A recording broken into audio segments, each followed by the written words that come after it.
Hello friends. देखते एक बार और आपका स्वागत है और देखेंगे आज फ्रेंड्स बायोलॉजी क्लास 12 की क्लासेस पे। कल हम लोगों ने चर्चा किया था लैंगिक जनन के बारे में। हम लोग जनन चैप्टर को देख रहे हैं और जनन चैप्टर में हमने अभी तक अलैंगिक जनन देख चुके हैं। अब देखना है हम लोग लैंगिक जनन को, और लैंगिक जनन की चर्चा हम लोगों ने पिछले क्लास में करी थी। लैंगिक जनन के बारे में थोड़ी सी बात किए हुए थे हम लोग कि लैंगिक जनन के लिए इंडिविजुअल जीवों की आवश्यकता पड़ती है। इंडिविजुअल कहने का मतलब ये होता है कि आपका नर और मादा अलग अलग रूप में होना चाहिए। तो नर और मादा अलग रूप में होना चाहिए, तब उनके अंदर आपकी जनन की क्रिया होगी। हमने ये चर्चा किया हुआ था। तो ये बात एक क्वेश्चन उठ के आती है, क्या नर और मादा इंडिविजुअल रूप में जो रहते हैं, जो मानव में हो गए यानी जीव जंतुओं में हो गए, तो क्या यह जो घटनाएं होती है लैंगिक जनन की जो घटना है, जो आपका सेक्सुअल रिप्रोडक्शन है, क्या सिर्फ और सिर्फ मानव या जीव जंतुओं में ही होती है? क्या पेड़ पौधों में यह आपका लैंगिक जनन की क्रिया नहीं होती है? तो ये आपका इसका क्वेश्चन होगा, बिल्कुल इसकी भी, अर्थात पौधों में भी लैंगिक जनन की क्रिया होती है। अब दिमाग में क्वेश्चन आ रहा होगा, यह कैसे संभव है कि पौधों के अंदर लैंगिक जनन की क्रिया हो? तो दरअसल पौधों में लैंगिक जनन की क्रिया जो होती है वह किसके माध्यम से होती है? वह फूलों के माध्यम से होती है। किसके माध्यम से होती है? फूलों के माध्यम से होती है। जिस तरह से जननांग आपके नर और मादा में होते हैं, उसी रूप में फूलों के अंदर भी उसके जननांग होते हैं। उसके अंदर भी आपके स्वतंत्र रूप से आपका पुमंग और स्वतंत्र रूप से स्त्रीकेशर होता है। अर्थात क्या कह सकते हैं कि फूलों के अंदर भी एक नर वाला भाग और दूसरा एक मादा वाला भाग दोनों पाए जाते हैं। नर और मादा दोनों होंगे, अर्थात क्या, मेल एंड फीमेल दोनों पार्ट होंगे इसके अंदर। मेल और फीमेल दोनों पार्ट होंगे। अब मेल और फीमेल अगर दोनों पार्ट होंगे, नर और मादा दोनों पार्ट होंगे, तो इसके अंदर जो नर वाला पार्ट होगा वह आपका इसका पुंकेसर होगा, जिससे क्या निकलेगा? परागकण निकलेगा। और पौधों के जो मध्य वाला भाग होगा वह स्त्री केसर होगा। वो क्या होगा? स्त्री केसर। स्त्री केसर से क्या निकलेगा? आपका अंड निकलेगा। और यह परागकण और अंड इन दोनों का निषेचन होगा, और निषेचन के फलस्वरूप निषेचन की जो क्रिया होगी वह अंडाशय में होगी, जिसे हम इंग्लिश में कहते हैं ओवेरी। ठीक है, अंडाशय के अंदर होगी, और इसी निषेचन के फलस्वरूप यहां पर आपका क्या तैयार होगा? बीज तैयार होगा। क्या तैयार होगा? बीज तैयार होगा। और इसी बीज के बदौलत जब बीज यह तैयार होगा, तब जाके इसके अंदर निषेचन की पूर्ण क्रिया कंप्लीट होगी। अर्थात कि यहां पर इसकी निषेचन की क्रिया भी होगी, निषेचन की क्रिया भी यहां पर होगी, और यहां पर बीज भी तैयार होंगे। अब यह घटना को अगर देखें हम लोग पूर्ण रूप से, तो इसमें क्या मिलेगा हमको कि हमें क्या मिल रहा है कि नर और मादा स्वतंत्र हो गए, पुंकेसर स्त्रीकेसर अलग है, परागकण और अंड भी बन रहा है, इसमें निषेचन की क्रिया भी हो रही है, और निषेचन के बाद क्या बन रहा है जी? आपका बीज भी तैयार हो रहा है। तो यह आपकी जो घटना है, यह भी इसकी क्या है? सेक्सुअल रिप्रोडक्शन ही तो है, इसके अंदर लैंगिक जनन की घटना ही तो है। यह नर और मादा के अंदर होने वाला, यह मानव के अंदर होने वाला जनन की क्रिया, यह भी एक प्रकार की लैंगिक जनन की क्रिया ही तो है। अर्थात कह सकते हैं कि पौधों के जैसे, आपका जीव जंतुओं के जैसे पौधों के अंदर भी लैंगिक जनन की क्रिया होती है, और इस लैंगिक जनन की क्रिया के फलस्वरूप ही उसके अंदर क्या तैयार होता है? बीज तैयार होता है, और आपका उसके फलस्वरूप एक नए पौधे के रूप में जन्म लेते हैं। तो हमने पीछे क्लास में देखा कि अलैंगिक जनन की क्रिया सामान्य रूप से छोटे पौधे या छोटे जीवों में होते हैं, लेकिन जब हम पौधे बड़े रूप में लेंगे, जो पुष्पी पौधे होंगे, जिनके अंदर पुष्प बनेंगे, उनके अंदर आपकी लैंगिक जनन की क्रिया होगी। उसी वही दूसरी तरफ मानव या अन्य जीव, जैसे मानव हो गया, बंदर हो गया, बिल्ली हो गया, इन सभी जीवों की अंदर क्या होगी कि इन सभी जीवों में आपका क्या होने वाला है? लैंगिक जनन की क्रिया होगी।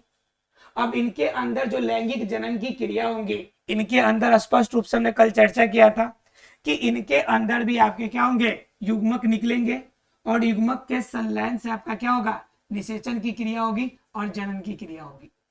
ठीक है, अब क्या होती है कि यह जो आपका युग्मक बनने की क्रिया होती है, तो नर में तो कंफर्म है कि जो युग्मक निकलता है वह शुक्राशय से निकलता है, शुक्राशय से निकलता है, जहां से शुक्राणु निकलते हैं। उसके बाद हमने जो ये भी जानते हैं कि अंडाणु जो होता है युग्मक, मदा युग्मक अंडाणु अर्थात कि एग, यह आपका अंडोत्सर्ग होता है आपका अंडाशय वाले पार्ट से। ठीक है, यानी कि अंडाशय से अंडाणु निकलते हैं। अब बात यहां पर यह आती है कि जो यह युग्मक अंडाणु और शुक्राणु निकलेंगे, यह निकलने की अवस्था क्या होती है, इन अवस्थाओं में यह युग्मक का आपका निकलना शुरू होगा। तो दरअसल अगर बात करें तो इनकी यह घटना जो शुरू होती है, सामान्य रूप से नर में जो यह घटना शुरू होती है, यह घटना आपकी 13 से लेकर 15 वर्ष की आयु में शुरू होती है। अर्थात कि युग्मक बनने की जो क्रिया है 13 से 15 वर्ष में शुरू होती है। ठीक उसी तरह अगर मदा में जाएंगे तो यह घटना 12 से 13 वर्ष में शुरू होती है। सिंपल शब्दों में क्या है कि इनकी जो किशोरा अवस्था होती है, जिसे इंग्लिश में हम लोग कहते हैं टीनेजर, जो टीनेजर अवस्था होती है, उस टीनेजर अवस्था में क्या होते हैं, इनके अंदर युग्मक का बनना शुरू हो जाता है।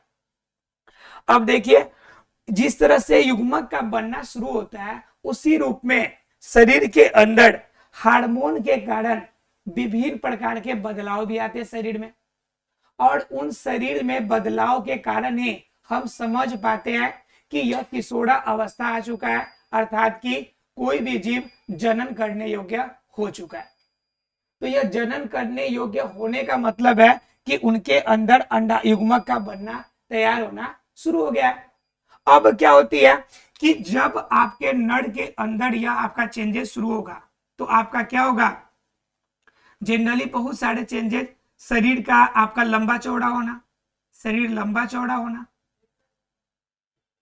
ठीक है, इसके अतिरिक्त अन्य जननांगों के भाग के पास में नए बाल का निकलना, ये सारी घटनाएं हमें क्या बतलाती है कि यह आपकी धीरे धीरे आप जनन करने योग्य आपके अंदर शरीर का विकास हो रहा है। उसी प्रकार में मदा के अंदर भी कुछ चेंजेस आते हैं। ठीक है, शरीर में विभिन्न प्रकार के बदलाव आते हैं। ठीक है, और आकार आकृति, शरीर की आकार आकृति में बदलाव आता है। तो इस तरह की जब आकार आकृति में चेंजेस देखने को हमें मिलते हैं, तो हम कहते हैं क्या कि यह इनके अंदर युवा अवस्था आ गया था। तो हम लोगों ने क्या देखा कि इनके अंदर मदा के अंदर चेंजेस होंगे और नर के अंदर भी बदलाव, जिनके आधार पर हम जान पाएंगे कि इसके अंदर आपकी जनन की क्रिया होने योग्य हो गई है। मदा के अंदर एक और आपकी क्रिया होती है, जिनके आधार पर यह कंफर्म हो जाता है कि उनके अंदर अंडाणुओं का निकलना शुरू हो गया है और उनके अंदर जनन करने योग्य क्षमताएं आ गई है। वास्तव में देखा जाए तो एक जो आपकी मदा होती है 12-13 वर्ष की उम्र के बाद मां बनने योग्य हो जाती है, क्योंकि उनके अंदर वो सारी घटनाएं शामिल हो जाती है, जिन घटनाओं के बदौलत क्या होता है, जिनसे उनकी मां बनने की या निषेचन की क्रिया संभव हो पाती है। अब बात यहां पर आती है कि इनके अंदर वो विशेष कौन सी क्रिया है जिनके माध्यम से हम ये जान पाते हैं कि यह इनके अंदर क्या हो गया, इनके अंदर जनन करने योग्य क्षमता आ गई है। तो वह जो चक्र है उसे हम लोग कहते हैं ऋतुस्राव, उसे कहते हैं ऋतुस्राव या फिर मध चक्र, ऋतुस्राव या कहते हैं मध चक्र, या इंग्लिश में इसे कहते हैं मेंस्ट्रुअल साइकिल, मेंस्ट्रुअल साइकिल। ठीक है, शॉर्ट में इसे हम लोग एमसी के नाम से भी जानते हैं। अब क्या होता है कि मेंस्ट्रुअल साइकिल होता है क्या, अब इनके अंदर ये चेंजेस क्या होता है इसके अंदर, तो क्या होता है, जिस तरह से शुक्राशय से शुक्राणु निकलते हैं, उसी प्रकार अंडाशय का जो हिस्सा होता है, इस अंडाशय के हिस्से से क्या होता है कि अंडाणु जो होते हैं, नए नए कोशिकाएं जो होती है वो निकलकर बाहर आती है। अब एक बार में लाखों और करोड़ों की जनसंख्या में निकलेगी, एक बार में अंडाणु बहुत सारे निकलेंगे अब ये अंडाणु 13 वर्ष या 14 वर्ष की उम्र में निकलना शुरू हो गया। अब ये अंडाणु निकलने के लिए तो निकल गए, लेकिन क्या होगा, निकलने के साथ ही यह अंडाशय से निकलकर यह आगे बढ़कर फैलोपियन ट्यूब में भी जाएगा, अर्थात कि डिंब वाहिनी में भी जाएगा, जहां पर निषेचन की मेन घटना होती है। तो यह निकल कर यह आपका डिंब वाहिनी में जाएगा, लेकिन वहां पर जाकर वेट करेगा। डिंब वाहिनी में जाने के बाद क्या होगा, वहां पर वेट करेगा कि शुक्राणु से किसी भी रूप में उसकी मुलाकात हो, अर्थात शुक्राणु किसी भी रूप में मिले उसे, ताकि निषेचन की क्रिया पूरी हो। लेकिन यहां पर यह आपका वेट करने, इंतजार करने के बाद भी यह इसे शुक्राणु जब नहीं मिल पाता है, तो उस कंडीशन में यह जो अंडाणु है वापस अंडाशय के पास आता है। लेकिन अंडाशय क्या करता है कि आंतरिक रूप में जो इसके अंदर से जो शुक्राणु निकले हैं, एक बार जो अंडो उत्सर्ग की क्रिया हो गई, अर्थात अंडाणु निकलने की जो क्रिया हो गई, वह फिर उसे रिवर्स नहीं ले पाता। मतलब अंडाणु जो एक बार में निकल गए वह पूर्ण रूप से नष्ट हो जाएंगे, उसे दोबारा शरीर हमारा एक्सेप्ट नहीं करेगा। तो उस कंडीशन में जो लाखों और करोड़ों की संख्या में अंडाशय अंडाणु है, वह आकर चाहता है कि फिर से अपना जगह पकड़ ले, आके वह चिपकने की कोशिश करता है। और अंडाशय जो है, अंडाशय की जो सबसे बाहरी दीवार, अंदर वाला आंतरिक दीवार है, वो कहता है नहीं भाई, एक बार जो बाहर चला गया फिर उसका रिवर्स गियर यहाँ पे अलाउ नहीं है, अब उसे अंदर वापस नहीं आने देता।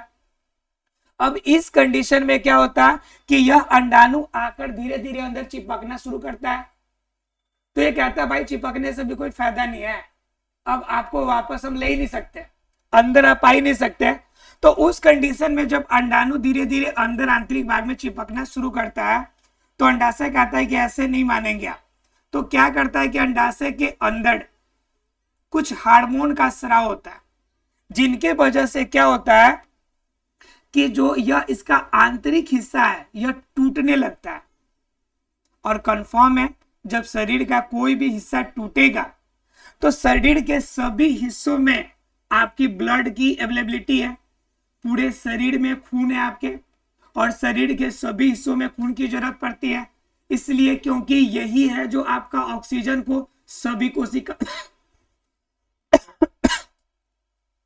ऑक्सीजन को सभी कोशिकाओं तक लेकर जाता है।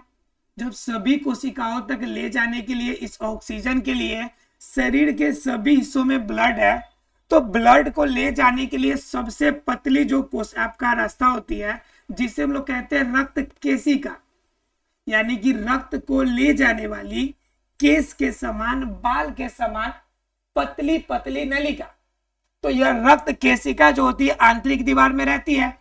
लेकिन हार्मोन के स्राव के कारण इसके आंतरिक दीवार टूटने लगता है, क्योंकि अंडाणु आपका क्या होता है, उसमें सटने लगता है। और अंडाणु जब सटेगा तो कुछ दिनों के बाद वो खराब होना शुरू होगा, संक्रमण शुरू होगा, सड़ना शुरू होगा, और उस कंडीशन में आपके अंडाशय के आंतरिक भाग में इन्फेक्शन शुरू हो जाएगा। तो वह इन्फेक्शन ना हो इसलिए वो क्या करता है, वह आंतरिक दीवार को ही काट देता है कि भाई जिस भाग तक अंडाणु चिपका हुआ है उन सभी भाग को हम काट देंगे। तो जब अंडाणु इसके आंतरिक भाग जब ये कटते हैं तो उनमें बहुत सारे रक्त केशिका उपस्थित रहती है, और रक्त केशिकाओं में ब्लड भी उपस्थित रहता है। तो आंतरिक भाग कटने के दौरान क्या होता है कि शरीर से ब्लड ज्यादा निकलता है, शरीर में से क्या निकलना शुरू हो जाता है जी, ब्लड निकलना शुरू होता है। अब आंतरिक भाग जब ये टूट गया तो बेचारे अंडाशय क्या करेंगे, अंडाशय मजबूरी है उसमें से निकलना। अब क्या होता है कि यह ब्लड के माध्यम से जो अंडाणु है, इनके अंदर जो अंडाणु है, यह ब्लड के माध्यम से शरीर से बाहर निकलना शुरू करता है। तो शरीर से यह आपका अंडाणु को बाहर निकालता है। तो ये घटनाएं आपका क्या होती है, 4 से 5 दिन में जाकर पूरी तरह से अंडाणु जो होता है यह आपके अंडाशय की जगह को खाली करता है। तो यह 4 से 5 दिनों तक लगातार क्या होता है, ब्लड जो भाग अंदर का टूटा हुआ है वह ब्लड के माध्यम से बाहर जाता है, अर्थात ब्लीडिंग होती है। और ब्लीडिंग होने का मेन रीजन है कि उसके अंदर रक्त केशिका होती है, अंदर वाला भाग टूटा है, तो टूटने के बाद ब्लड निकला है, और उसके साथ ही क्या होंगे, अंडाणु बहेंगे और बहकर फैलोपियन ट्यूब के माध्यम से होते हुए ये कहाँ पहुंचेंगे, योनि में, और योनि के माध्यम से मूत्र मार्ग होते हुए शरीर से बाहर निकलेंगे। तो यह जो घटना होगी 4 से 5 दिनों तक होगी। यह केस आपका फिक्स नहीं होता कि 4 दिनों तक होगी, 3 दिनों तक होगी, 5 दिनों तक होगी। इसकी डिपेंडेंसी इन बातों पे निर्भर करती है कि आपके शरीर के अंदर अंडाणुओं को कितनी संख्या उपस्थित है, कितने अंडाणु रिलीज हुए हैं। जितने अंडाणु रिलीज होंगे उसके अकॉर्डिंग ही ब्लड भी निकलेगा, उसके अकॉर्डिंग ही आंतरिक दीवार भी टूटेगी। तो यह घटना 4-5 दिन के बजाय 6 दिन भी हो सकती है, और अंडाणु की जनसंख्या कम होने की वजह से, आंतरिक दीवार कम टूटने की वजह से यह घटना 3 दिन में भी समाप्त हो सकती है। तो यह डिपेंड करता है नंबर्स ऑफ एग्स के अकॉर्डिंग कि अंडाणु इसमें है कितने, उसी के अकॉर्डिंग यह ब्लीडिंग होती है। जब यह 4-5 दिनों तक पूरी तरह से अंडाणु शरीर से जब बाहर निकल जाता है तो क्या होता है कि अंदर की दीवार फिर से धीरे धीरे आपका पनपना शुरू होता है, और फिर से एक बार अंडो उत्सर्ग की क्रिया शुरू होती है। मतलब कि यह घटना जो होती है लगभग 28 दिनों पे दोहराई जाती है, लगभग 28 दिनों पे दोहराई जाती है। यानी कि लगभग प्रत्येक 28 दिनों पर 14 दिन क्या होते हैं कि वह रिलीज करने में उसकी आपकी जो वैधता होती है लगभग 14 दिनों तक होती है। 14 दिनों के बाद अगले 14 दिनों का जो घटना होता है वह उसके अंदर निकलना, उसके टूटना और शरीर से बाहर निकलना, ये सभी घटनाएं शामिल होती है। तो इस तरह से लगभग 28 दिनों पर यह घटना बार बार रिपीट होती है। तो 28 दिन लगभग 1 महीने का बराबर होता है, इसलिए इसे मासिक चक्र कहा जाता है। मासिक का मतलब महीना वाला और चक्र का मतलब साइकिल, यानी कि हर महीने में एक चक्र पूरा करता है। एक मंथ के अंदर एक चक्र, एक सर्कल पूरा करेगा। तो एक सर्कल जब पूरा करेगा तो इसे हम लोग क्या कहते हैं, मासिक चक्र या ऋतुस्राव के नाम से जाने जाते हैं। इसमें कभी कभी घटनाएं थोड़ी सी टफ हो जाती है।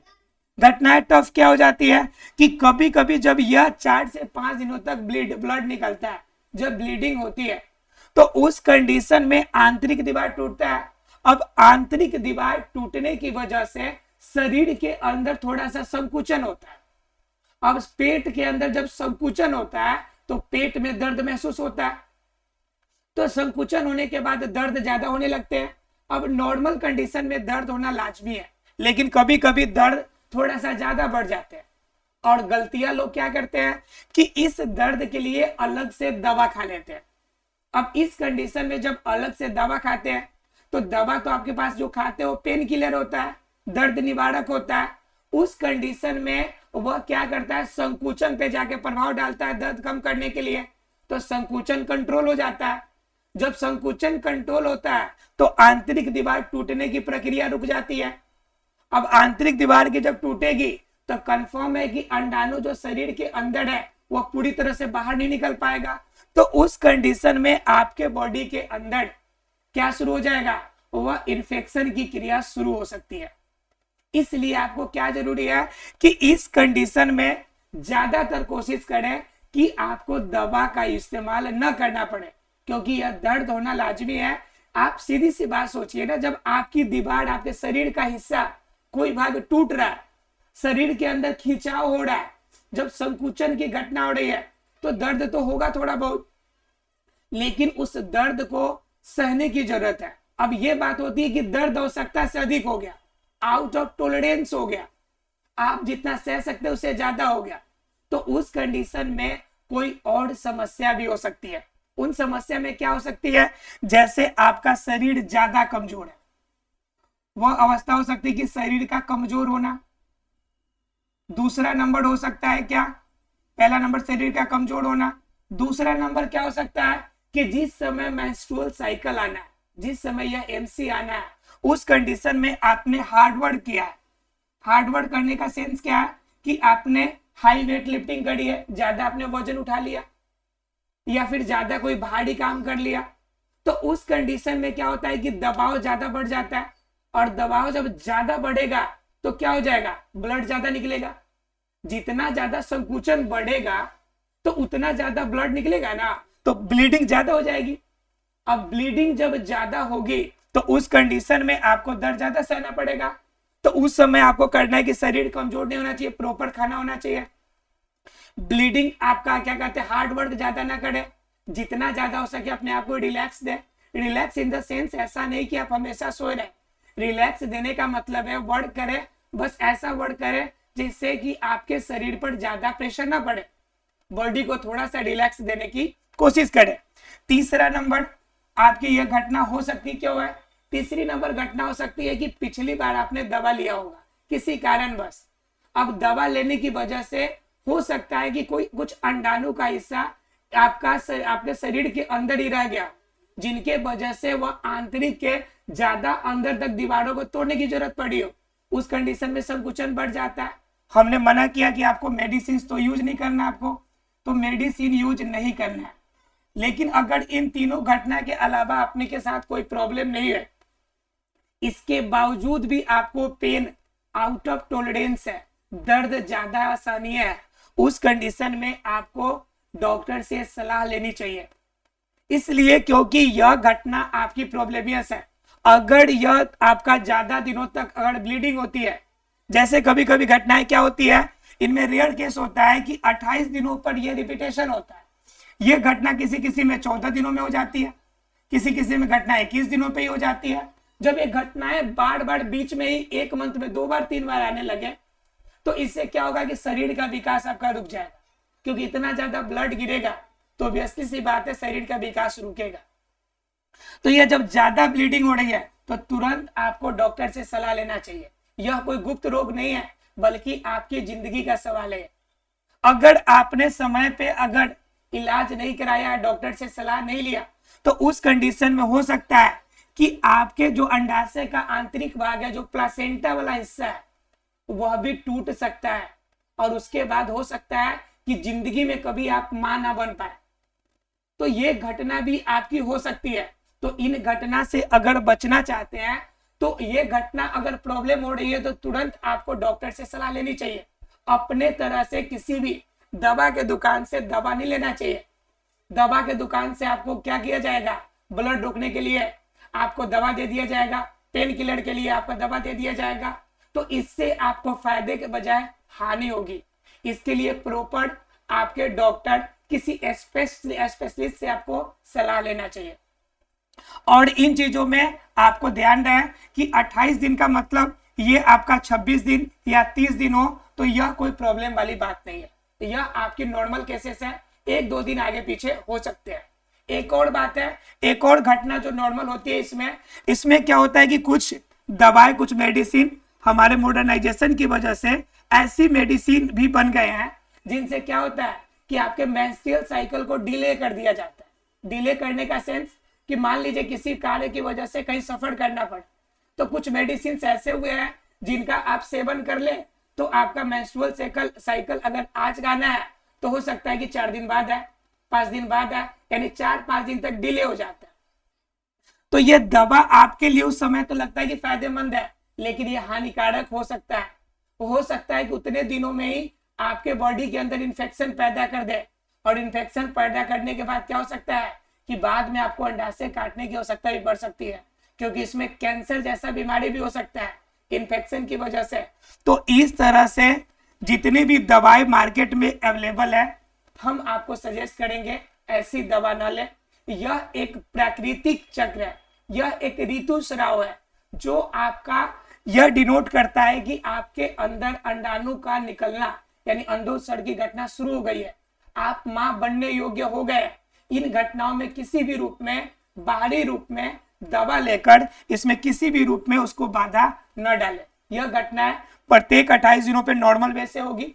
ब्लीडिंग का समय 4 से 5 दिनों तक, ज्यादा दिनों तक अगर ब्लीडिंग हो रही है तो भी आपको डॉक्टर से सलाह लेने की आवश्यकता है। कम दिनों तक अगर ब्लीडिंग होती है, 1 दिन ही ब्लीडिंग होती है, 2 दिन ही ब्लीडिंग होती है, तो वो नॉर्मल चलेगा। लेकिन अगर ज्यादा कम ब्लीडिंग होती है तो भी डॉक्टर से सलाह लेने की आवश्यकता पड़ेगी, क्योंकि शरीर जब ज्यादा कमजोर होगा तो ब्लीडिंग कम होता है। उस समय अंडाणु का कुछ हिस्सा शरीर में ही बच जाएगा, तो उस समय भी आपको क्या करना चाहिए, डॉक्टर से सलाह लेना चाहिए। आशा है कि आपको मेंस्ट्रुअल साइकिल की घटनाएं क्लियर हो गई होगी। इन घटनाओं को हमें किसी भी रूप में छुपाना नहीं चाहिए। हमारे शरीर का अंग हमारा एक हिस्सा है और इनसे संबंधित रोगों के बारे में हमें अवगत होना और उनसे उचित सलाह लेना हमारी क्या होती है, जिम्मेवारी होती है। इन चीजों को छुपाना यह आपके लिए बहुत बड़ा घातक सिद्ध हो सकता है। इसलिए ऐसी छोटी छोटी घटनाएं अगर शेयर ना करेंगे तो यह बड़ा प्रॉब्लम का रूप धारण कर सकता है। और यह आपका सीधा सीधा जनन को डिनोट करता है कि अगर यह घटनाएं किसी भी रूप में बाधित हुई तो आपकी जनन की क्रिया में बाधा उत्पन्न हो सकती है। आपने जनरली यह बात सुना होगा। इनका एक और केस है कि आपका क्या होता है कि कम उम्र में कभी कोई लड़की मां बन जाती है, या इनकेस इलीगल वे से अगर मां बन जाती है, तो जिस तरह से इसके अंदर सफाई की जाती है तो कभी कभी क्या होता है, इसका इंटरनल लेयर भी साफ हो जाता है, जिनके वजह से अगले 5-6 साल तक बच्चा ही नहीं होता है। शादी से पहले बच्चा हुआ, लेकिन शादी के 5-6 साल हो गए, 7 साल हो गए, बच्चा ही नहीं हुआ। तो ये सारे केसेस इसी से रिलेटेड है। अगर इनमें सावधानी बरती जाए तो ऑब्वियसली सी बात है कि आपको बिल्कुल एज से प्रॉपर वे से अंडाणु का रिलीजेशन होगा, और जब प्रॉपर वे से अंडाणु रिलीज होंगे तो प्रॉपर वे से आपकी जनन की सारी क्रिया घटेगी, जिनसे आपको यह क्रिया होने में किसी प्रकार की समस्या नहीं होगी। यह सामान्य तौर से घटनाएं सिर्फ मानव के अंदर ही नहीं बल्कि अन्य मैमेलिया अर्थात कि स्तनपायी अन्य जो जीव है, जैसे बंदर हो गया, गोरिल्ला हो गया, इन सभी के अंदर भी ये सारी घटनाएं होती है। तो इन सभी पे सावधानी हमें बरतनी चाहिए। आशा फ्रेंड्स ये पॉइंट क्लियर हो गया होगा। कल हम लोग जानेंगे लैंगिक जनन के आपके महत्व के बारे में, कि लैंगिक जनन पढ़ने के क्या महत्व है। उसके बाद हम लोग जानेंगे कि लैंगिक जनन के घटना में कितने स्टेजेज होते हैं, किन स्टेजेज में क्या क्या होता है, और किन स्टेजेज में, जैसे मुख्य रूप से हम यहाँ पर 3 स्टेजेज का चर्चा करेंगे, क्योंकि आगे के चैप्टर में मानव जनन को हमें अलग से पढ़ना है। तो हम यहाँ पर उन घटनाओं को चर्चा करेंगे जो सामूहिक रूप में है, और जो स्पेशल सिर्फ मानव का चर्चा करना है वो अगले चैप्टर में हम लोग पढ़ेंगे, मानव जनन के चैप्टर के रूप में। साथ में हम लोग मानव जनन स्वास्थ्य के बारे में भी जानेंगे, जो रोग होते हैं आपके सेक्सुअल ट्रांसमिटेड डिजीज होते हैं, जिसे हम लोग शॉर्ट में एसटीडी कहते हैं, जैसे गोनोरिया, सिफिलिस, ये रोग कैसे होते हैं, एड्स, इन सभी रोग के बारे में जानने की कोशिश करेंगे। क्रमवार तरीके से एक एक टॉपिक को हम कवर करते चलेंगे। आशा फ्रेंड्स आज की क्लास क्लियर हो गई होगी। मिलते हैं फ्रेंड्स अगले क्लास में। Thank you very much friends.